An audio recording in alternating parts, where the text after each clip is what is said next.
ছাত্র জনতা অভ্যুত্থানের মাধ্যমে সেই দৈত্য সৃষ্টি করে দিয়েছে আমাদেরকে। আমরা তার কাছে কি চাইব? আমরা কি তার কাছে এক কাপ চা চাইব, নাকি আমাদের দুনিয়া পাল্টে ফেলতে চাইব? জাতির সত্যিকার নবজন্ম হবে। এটা শুধু নির্বাচন না, এটা নবজন্ম। এই যে এত ত্যাগ, এত রক্ত, এত আত্মাহুতি, এগুলো সার্থক হবে যদি আমরা ওই নবজন্মটা লাভ করতে পারি। আমার মাঝখানে একটু মনে পড়ছিল আলাদিনের প্রদীপের কথা। আলাদিনের প্রদীপে ঘষা দিলে একটা দৈত্য বেরিয়ে আসে। দৈত্য এসে জিজ্ঞেস করে, কি করতে হবে আমার? এই যে প্রশ্নটা করে, এটার উত্তরে নানাভাবে দেওয়া যায়।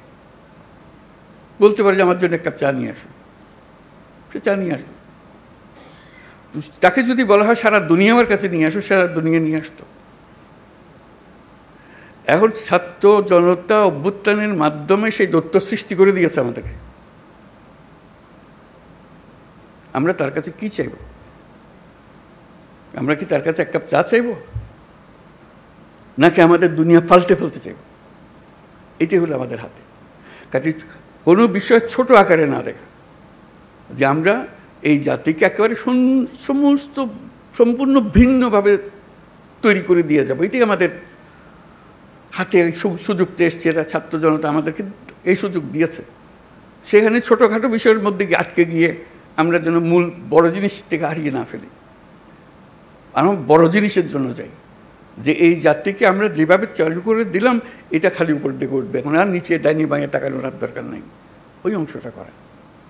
আমাদের এত সংস্কার কেন দরকার হচ্ছে? দরকার হচ্ছে সব পথঘাট বন্ধ করা, স্বৈরাচার আর কোনো দিক থেকে যেন বাইরে আসতে না পারে আমাদেরকে। এইটি আর কিচ্ছু না, বাকিটা আমরা জানি। স্বৈরাচারের রাস্তাগুলো বন্ধ করে দেওয়া, প্রত্যেকটা, কোনো দিক থেকে সে যেন আর বাইরে না পারে। তো সেই স্বৈরাচারকে বন্ধ করতে হলে আমাদেরকে সব একমত হয়ে এটা করতে হবে। দ্বিমতের কোনো জায়গা এখানে নাই। আমরা অনেক কথা বলতে পারি, কিন্তু দ্বিমত করে সমাপ্ত করতে পারবো না। আমার একান্ত আবেদন, যখনই আপনি এই সনদ করবেন, কোলাকুলি করে যে হ্যাঁ আমরা একমত হয়ে গেছি, তাহলে নির্বাচন ইত্যাদি সব সার্থক হবে। যতই আমরা ওই নোকটা দিয়ে দিয়ে যাই, এখানে এ করবো, এই দিয়ে দিতে পারি, আমাদের মনের আশা ব্যক্ত করতে পারি, কিন্তু যেই মহান ঐক্য আমাদের দরকার, যেহেতু ওই আলাদিনের দৈত্য আমাদের সামনে আছে, তার হুকুম দেওয়ার আমার সুযোগ আছে। এই আমি চাই, কি চাই সেটা ঠিক করি, কিভাবে করবে দৈত্য ঠিক করে দেবে, কোনো অসুবিধা নেই। আমরা এই চাই, এই চাইয়ে তখন আমরা এক্সপার্টকে বলবো যে এই চাই, কাজে আমাদেরকে এইভাবে করে দাও, তাহলে আমরা সে পথে অগ্রসর হতে পারি। শুধু আপনাদের কাছে শুধু আবেদন, আপনারা একটা অনন্য দৃষ্টান্ত স্থাপন করেছেন, কাজে কিন্তু বিন্দুমাত্র সন্দেহ নেই। যখন ঐক্যমত্য কমিশন গঠন করলাম, আলী রিয়াজকে বললাম, উনিও জানেন না এটা কী জিনিস, সদস্যরাও জানেন না এটা কী জিনিস, আমরা চেষ্টা করে দেখি, সবাই মিলে দেখি, ইট ক্লিকড, আপনারা গ্রহণ করেছেন। এটি হলো মস্ত বড় অর্জন। এই অর্জন করতে পেরেছেন বলে আজকেও সবাই মিলে বসছি, তারপর বলছি যে আমি যাবার পরেও আপনারা বসে থাকবেন, আপনাদের আলোচনা চলতে থাকবে। কী পরিমাণ ধৈর্য প্রয়োজন হয় এই একই আলোচনা বলতে থাকা, করতে থাকা, যেহেতু আমাদের ওই লক্ষ্যটা আছে। ওই দৈত্যকে আমরা সবচেয়ে বড় কাজটা নেব, যেটা আর কেউ কোনোদিন চাইবারও সুযোগ পাবে না, এই দৈত্য কোনোদিন পাবে না। একবারই পাচ্ছি আমরা এই দৈত্য। এই দৈত্যকে আমাদের মনের সমস্ত আশা তার ঘাটে দিয়ে দেবো, যে এটি আমাদের পূরণ করে দাও। সেই জিনিসের দিকে আমরা যেতে চাই। তারপরে এখান থেকে আমাদেরকে নির্বাচন পর্যন্ত কীভাবে নিয়ে যাবেন, যাতে এই উৎসবের মধ্যেই নির্বাচনটা হয়ে যাবে, ভেতরে কোনো রকমের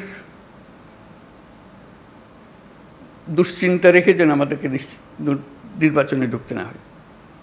আমরা উৎসব এখান থেকেই সৃষ্টি হবে, এই উৎসব নিয়েই নির্বাচন হবে, এবং নির্বাচন ফেব্রুয়ারির প্রথমার্ধেই হবে। এটা পরিষ্কার করে ভালো। আর বাকিগুলো হলো ডিটেলস। এইটি হলো পথ। আমরা হাইওয়ে বানিয়ে ফেলেছি, এই পথেই আমরা যাব, পথ ঠিক আছে। তারপরে এখন এখান থেকে কোথায় সাইনবোর্ড কী দিতে হবে সেগুলো পরের কথা। আমাদের যাত্রাপথ, আমাদের গন্তব্য পরিষ্কার, এটা পরিষ্কার করে, এটা আমার আবেদন।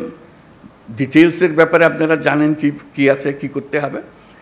স্বনির্বন্ধ আবেদন, এটা শুধু আমার একার আবেদন না, সারা দেশবাসীর আবেদন।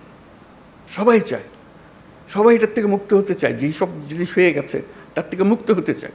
সমস্ত পথঘাট বন্ধ করতে চায়, যাতে কোনো জায়গা দিয়ে কেউ কোনো দিক ঢুকতে না পারে, প্রবেশ করার কোনো সুযোগ না পায়। এই আমাদের যে একটা, আমরা এই এখান থেকে ফেব্রুয়ারি পর্যন্ত যদি এই কাজটা করে ফেলতে পারি, তাহলে আমাদের দেশ যেরকম নিশ্চিন্ত হবে এবং পৃথিবীর অন্যান্য দেশও আমাদেরকে লক্ষ্য করবে, শিখতে আসবে যে আমরা কীভাবে এটা করলাম, কী জিনিস আমরা এর মধ্যে দিয়েছি। আপনারা হয়তো এখনও হয়তো আমরা সবাই বুঝতেছি না এই ঐক্যমত্য কমিশন আমাদেরকে কি দিয়েছে, কি পেয়েছি। 1 বছর পরে যখন এদিকে ফিরিয়ে দেখবেন তখন বুঝতে পারবেন কি মহাকাণ্ড আপনারা করেছেন। 2 বছর 10 বছর পরে যখন অন্যরা দেখবে, তারা অবাক বিস্ময়ে তাকাবে কি কাণ্ডটা আপনারা করেছেন। কাছে এটা যেন নিখুঁত হয়, নির্দোষ হয়, যে এমনভাবে আমরা করব যে এটার থেকে একটা নতুন জাতির জন্মগ্রহণ করলো। আপনারা জন্মগ্রহণের এই সূতিকাগারটা তৈরি করে দিলেন, এখন সে তরতর করে এগিয়ে যেতে থাকবে। সেই আবেদন আপনাদের কাছে, এই পর্যন্ত যেটুকু করেছেন এটা ইতিহাসের একটা স্মরণীয় অধ্যায় রচনা করেছেন, সেই অধ্যায় থাকলো। এটাকে একেবারে নিখুঁত করার জন্য যে কয়টা বা দিন বাকি আছে নির্বাচন পর্যন্ত, যাতে করে কোনো রকমের মনের মধ্যে কষ্ট না নিয়ে, কোনো রকমের মনের মধ্যে খুঁতখুঁতি না নিয়ে নির্বাচন করতে পারি, যে হ্যাঁ আমরা জানি আমি কি অর্জন করতে চাচ্ছি, আমরা কি অর্জন পরিষ্কার আমাদের সামনে, আমরা সবাই মিলে করছি। আমরা কিছু বোঝাপড়া করেছি, এটা দেশের জন্য করেছি, জাতির জন্য করেছি, এটাই একমাত্র সুযোগ। আর এই সুযোগ আর জীবনে আসবে না। ওই আলাদিনের সেই দৈত্য আর ফিরে আসবে না, একবারই সে একবার জিজ্ঞেস করবে আর জিজ্ঞাসা করবে না, আর আমরা সুযোগও পাবো না। কাজেই এইবারই যেন আমরা সেটা সমাপ্ত করতে পারি। এইটা ব্যর্থ হবার কোনো সুযোগ নেই আমাদের কাছে, এই একমাত্র সুযোগ, এবং আমাদেরকে এটা গ্রহণ করতেই হবে। এটার থেকে বিচ্যুত হবার উপায় নেই। সমঝোতা বলেন, ঐক্য বলেন, যাই বলেন, যখন নির্বাচনে যাব একমত হয়ে সবাই যাব, এর মধ্যে কোনো দ্বিমত আর আমরা রাখবো না। এই একমাত্র আমাদের জীবনের অভিজ্ঞতা, এটাই হবে, একটাই অভিজ্ঞতা পাবো। এই জিনিসটা আমরা করতে পেরেছি, সুন্দরভাবে করতে পেরেছি। আপনাদের সবাইকে অশেষ ধন্যবাদ, এবং এটা সফলভাবে আমরা সমাপ্ত করি। নির্বাচনের সমাপ্ত করে আমরা উৎসব করব যে আমরা করে ফেলতে পারি। এই অংশ এটাই চলতে নির্বাচনে চলে যাবে, নির্বাচনে এটা প্রতিফলিত হবে যা আমরা এগুলো আলাপ করতে চেয়েছি।